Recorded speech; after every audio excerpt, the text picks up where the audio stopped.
Hey, what's going on? Welcome to the Doug Show. It's Doug Cunnington here. And in this episode, we're going to talk about ROI a little bit. And some of the main points I'm going to try and make are around considering the potential ROI for services specifically versus like trying to save money and cutting corners and getting the cheapest services that you could possibly get. So that's the general topic. I'm going to branch out, probably give a couple of examples and let you know why I even thought about talking about this. So I hope you're doing well out there. If today is your first episode of the Doug Show, welcome. I appreciate you checking it out. I encourage you to look at some of the other episodes, actually listen to some of the other episodes. I talk a lot about affiliate marketing and some other topics related to affiliate marketing. I talk to digital nomads every now and then. So I try and hit a wide range of topics. A lot of times I'll go off on a tangent. Even in interviews and affiliate marketing related topics, I will end up talking about something completely different. And in interviews, anything goes. I mean, I am all over the place. Additionally, there are some travel topics and just lifestyle sort of topics baked in there as well. So do have a look around. And if you see a title that sounds interesting, give it a listen. I do appreciate it. And if you like it, subscribe. That would be awesome. And before I go into the topic today, I'm going to do a little of the banter section here and just give people an update on my recent purchase of a Chromebook. So you may remember that I bought a Chromebook in preparation for some heavy travel and I'm going to be doing coming up in actually just a few weeks from when I'm recording this right now. But my primary laptop is a MacBook. I think it was like a 2014 MacBook. And I've been using Macs probably for about 10 plus years. Before that, I was kind of I would like build my own PCs and stuff like that. I like doing that sort of thing. It was fun. And I like, building the laptop, or not the laptop, but building the tower, ordering the tower, like getting all the parts and, just building the whole thing, saving some money, like talking about ROI and spending and all that stuff.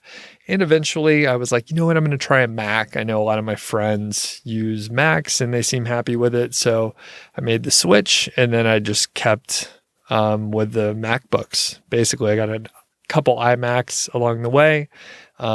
They actually hold their value pretty well. I think probably a lot of people know that if you've looked for a used Mac, you can sell them. So I'd use a Mac for a few years, sell it, and then buy another one, usually refurbished. You can save a little money on that. And I haven't had any issues with a refurbished model of a MacBook. So anyway, I'm going to be traveling some this summer. I'm actually going to be taking it off for like the most part, like work-wise. However, I know I need to be, on top of email and just checking things just in case like a website goes down or students need specific help and I'm the only one that can get them help, that sort of thing. So I just wanted to be able to like send some emails and do some light work.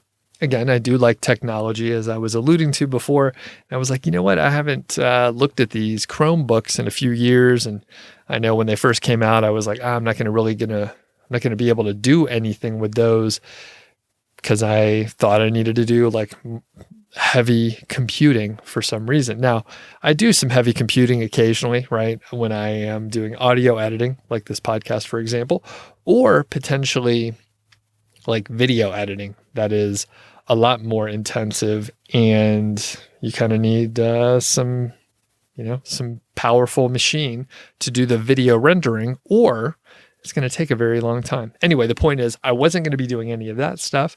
I didn't necessarily want to bring my MacBook. If I lost that, it would be a lot more expensive to replace, or if something happened to it, if it broke or whatever, then it would be a bigger deal. And I basically didn't want to do much work. So I got a couple Amazon gift cards and I was thinking, I could buy something that I don't really need. These were gifts and I can buy something that I wouldn't normally purchase with my own money. So I found this Chromebook The specific one I'm taking a look at is an Asus. I think it's I don't remember the model number, but it's one of the smaller versions. I think I have an 11.3 inch or 11.4 inch screen, and it's not particularly powerful. There's not much memory. I think it's 4 gigs of memory, and it does what I need it to do. I'm usually working in Chrome most of the time, so I figured, hey, this thing's going to work okay. I just need to send some emails and maybe log into some WordPress dashboards. Pretty light computing. So anyway, I was very excited. I ordered it, and as I was using it the first couple of days, I realized that the 2 key, whenever I pressed the 2 key, it would go back in the browser, which kind of screwed up everything I was trying to do, because I would type in a 2 or type in my email address, right? 2, if you press shift, that's the @ sign. So whenever I put in my email address, I would go back in the browser. So anyway, it was a warranty issue. I sent it in. I got it back a couple weeks later. Everything's working fine. That's the update. Everything's working fine. And I've used it here and there, just instead of bringing my whole setup, my Mac, to a coffee shop or to the co-working spot, I will just bring the Chromebook, and then it sort of forces me to do either writing or sending emails. I can't do any like I said, heavy computing, like video editing or whatever. So, and I try not to do too much of that anyway. So the whole point is I have enjoyed the Chromebook, and after some time using it, I was thinking, whenever I get when I have to replace my MacBook, I may just get a nicer Chromebook, because it does most of the things that I need it to do, and the things that maybe it doesn't do as good of a job on, I don't really want to be doing that. I really don't want to do video editing. And full disclosure, I don't really edit the podcast episodes very much. At most, I'm putting in an intro and an outro, and it's pretty straightforward. In fact, when I'm recording, as I am this episode right now, I'm using a Zoom H4n recorder with a microphone and headphones, and I'm recording it right on an SD card in my closet here. And I don't edit these at all. I just do some mastering using a service called Auphonic, and then that's it. I don't do any editing. So it's kind of nice. I can hit pause. I could edit these, but unless I make a huge mistake, I'm not going to edit them, which is nice. It's freeing. And as an aside, I promise I'll get to the topic, but as an aside, basically when I'm in the closet and I'm recording on this Zoom H4n, I tend to not make as many mistakes, and I speak better than if I'm over on my Mac. And I don't know if it's because of the interface, or me knowing that if I'm recording in GarageBand, that it's a lot easier for me to edit. But when I'm working on this, I know it's going to be a pain for me to edit, and I don't want to do it. So maybe I make more mistakes, but I just push through and I don't worry about it. So that's another topic for another day. Maybe in the next episode, I'll mention something about it, or an upcoming episode. I'll talk about sort of my philosophy on why I'm doing this the way I'm doing it. You may notice there's no announcer or intro or anything like that. And I have reasons for that, by the way. So if you're interested in that sort of thing, do send me an email, feedback@doug.show. By the way, you can ask questions, give me ideas for shows at that email account, or you actually can leave a voicemail. So I won't read it out here. I don't remember the number, but it's in the show notes. So you can leave a message, you could ask questions, stuff like that. Okay. We're going to get into it now. So the root of what I want to talk about today is around making an investment and actually getting an ROI, and thinking about being frugal, but being practical about it. So the reason why I wanted to do this show is I was featuring a company called Content Refined, and I worked with them on a case study. If you're interested, you could find the episode on that. It's around increasing traffic by 13% in 4 weeks. So you should be able to find that. And it was a great case study, in my opinion. Now, the thing is, someone left a comment on the YouTube version of this case study, and they said, wow, that sounds really expensive. It sounds like you're paying over $100 for 500 to 1,000 words, and that just sounds really expensive to me. Of course, that is not all the work that was done, and it's not just, hey, you get 500 words or you get 1,000 words.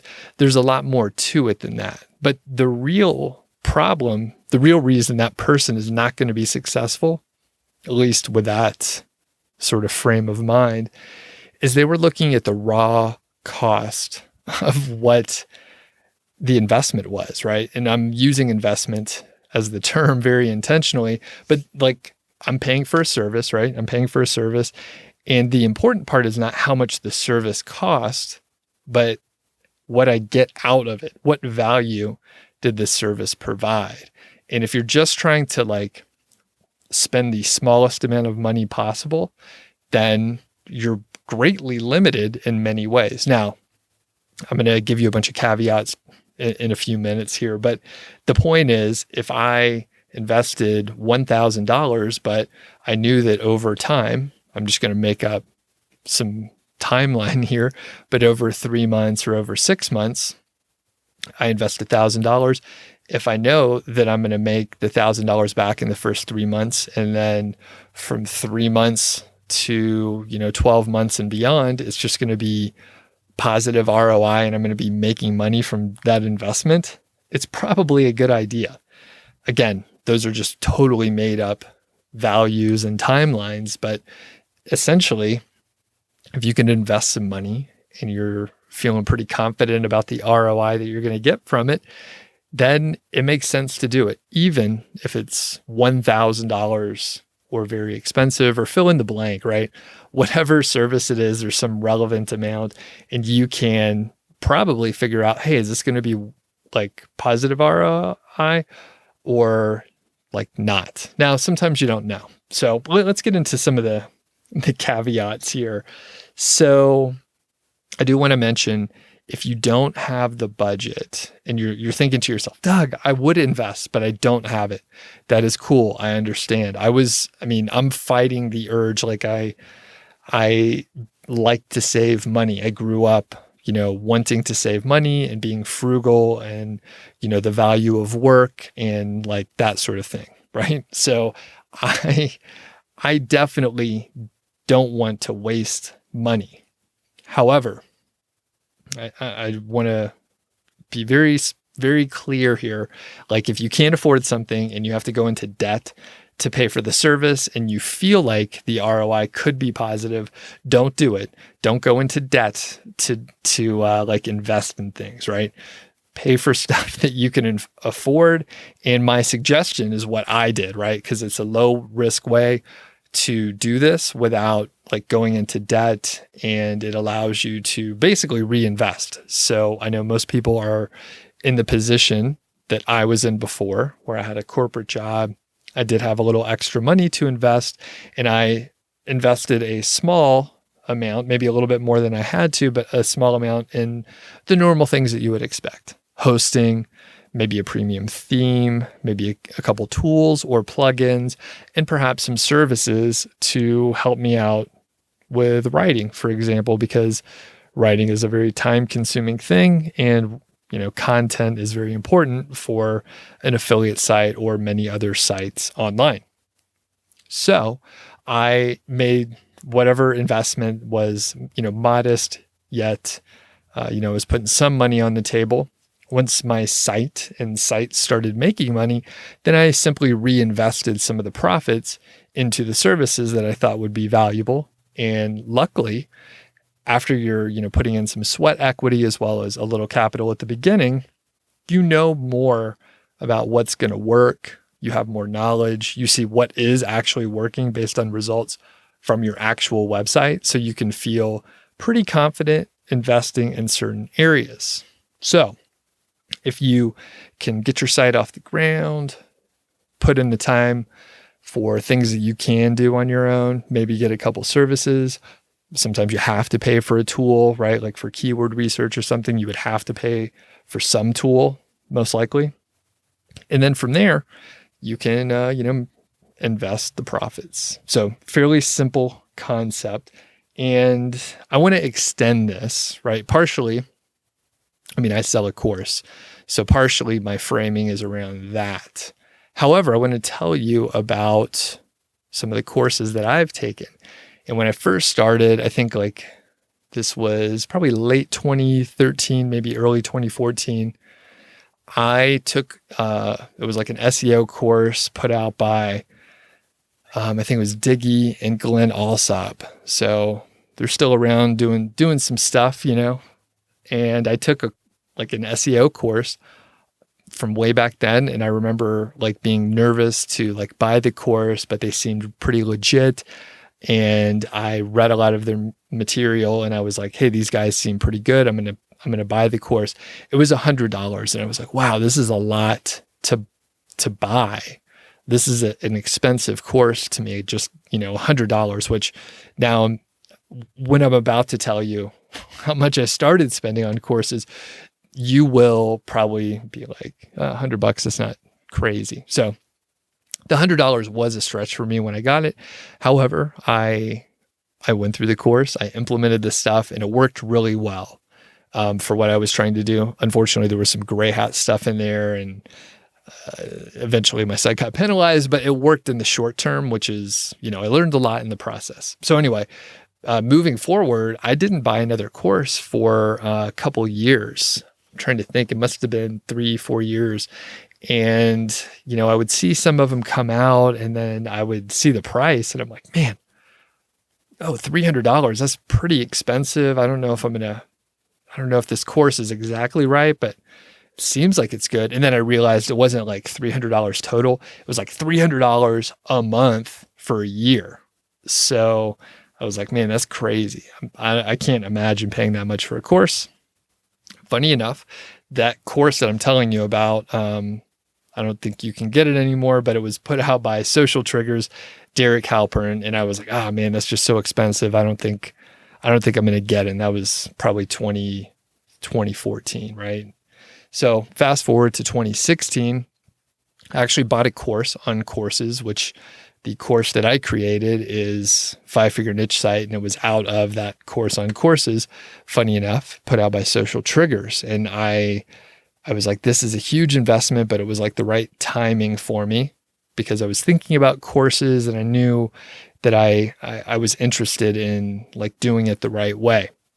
And I actually enrolled in the course, and it was about $4,000. I was making payments for a year, right? So they give you a payment plan option.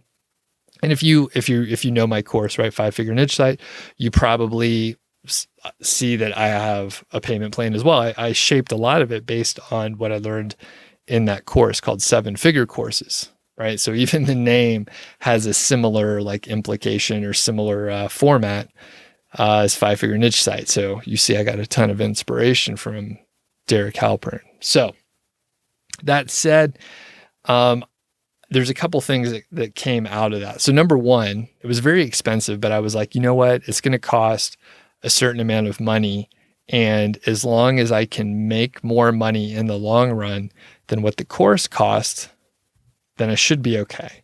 And if I can learn something along the way, that may even be more valuable than like the actual monetary gain from whatever I do in the course and earn money from it, right? So when you look at it that way, I was like, oh, this is like a no-brainer. It makes sense for me to get this course. And sure enough, I haven't shared like numbers about my course or anything. However, I'm thinking about it. So if you're actually interested in hearing more about that, I do have a couple concepts where I'm like, oh, I think people would be interested in hearing about like the 6-figure funnel that I've created over the past few years. And if you are interested, do shoot me an email and let me know, because I could do probably like 5-6 episodes on just that. So anyway, one of the other byproducts of investing in a course, especially for me, is that I did every single piece of work, every item, like any assignment that I received in the course, I completed, and there were office hour sessions like every week for, I think it was like maybe like 6 weeks, 4 weeks, I don't remember. And I went to every single session. I asked a question or more in every single session. And I got my money's worth out of the course. Derek like would know my name, right? I don't know. It's been a few years. I think he would still recognize my name. But yeah, I talked to Derek a few times and was able to ask questions directly. Again, I shaped my course based on like what that course was set up as.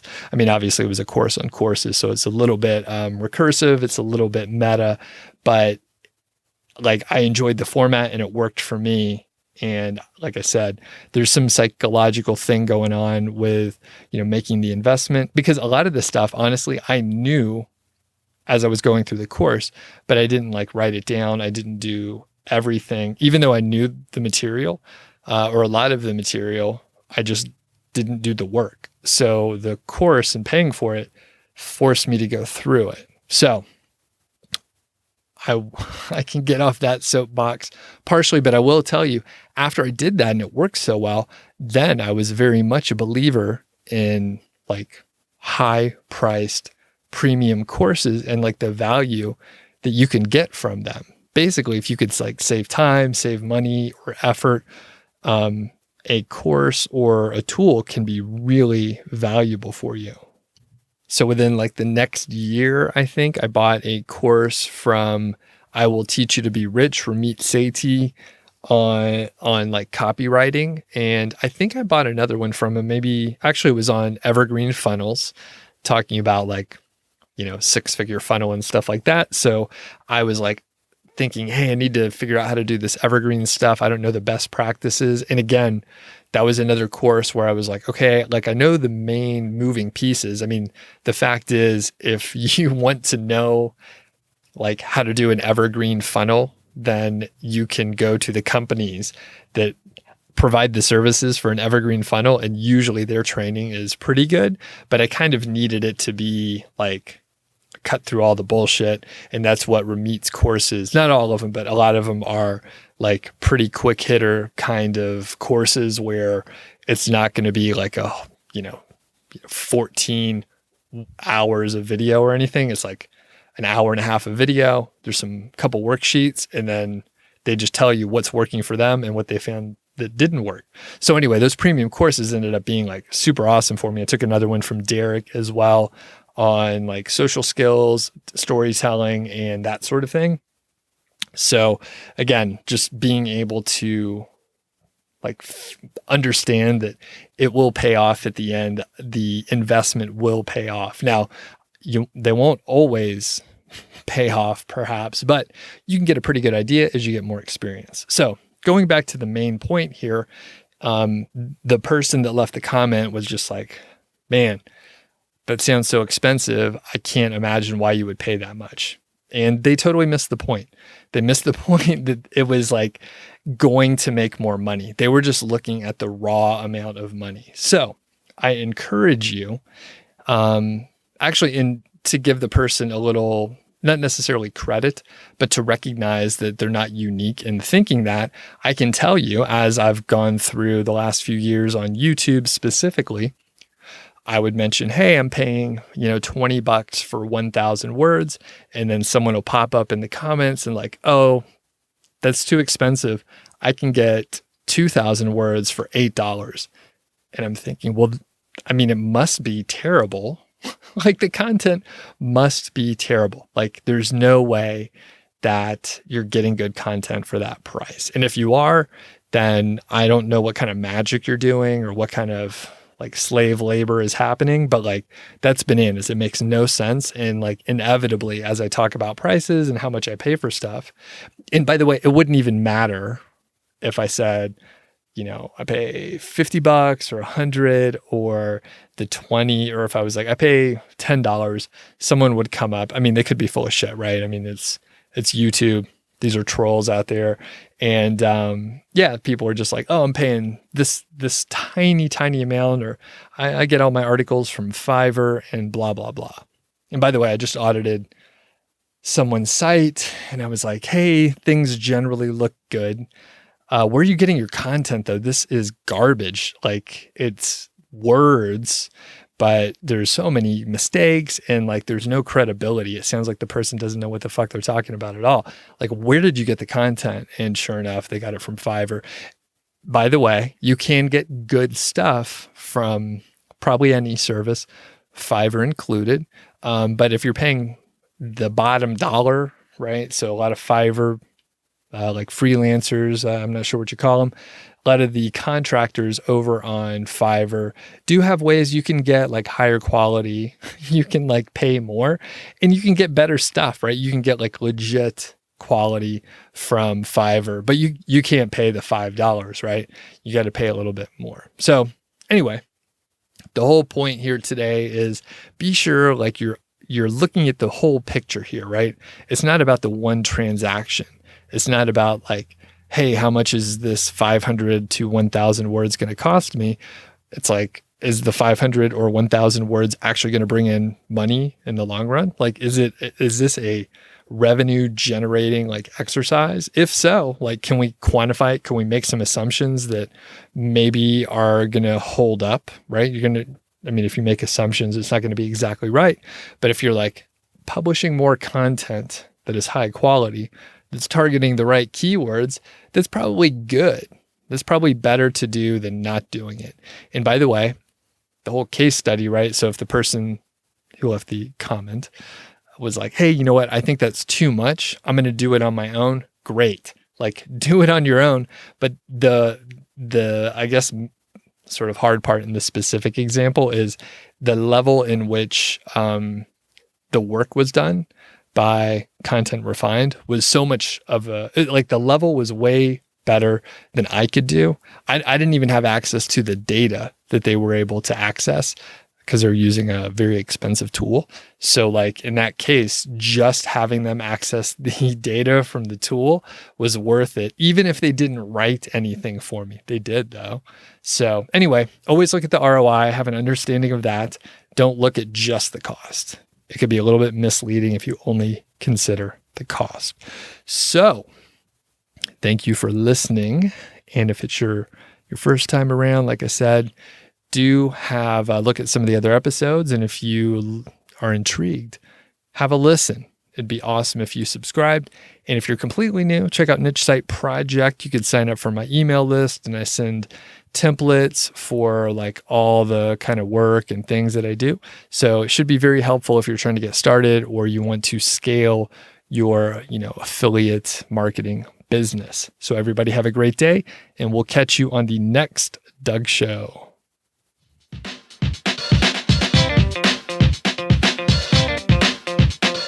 Thank you so much for listening to The Doug Show. I really do appreciate it. I'm just sitting here on my computer recording stuff and you're listening to it. And I think that's awesome. If you enjoy the show and you know someone who maybe would be interested in it, please let them know. I think it would be fantastic if you help spread the word. If you are not signed up for the Niche Site Project email list, well, you're in luck. All you have to do is go to nichesiteproject.com, click the green button, enter your name and email address, and I'll send you a bunch of cool stuff about affiliate marketing, productivity, including all my templates. If you happen to not be subscribed to this podcast, please do subscribe and don't forget, I welcome your questions. So you could send your emails to feedback@doug.show. I got that really cool domain, doug.show, that's it. So feedback@doug.show.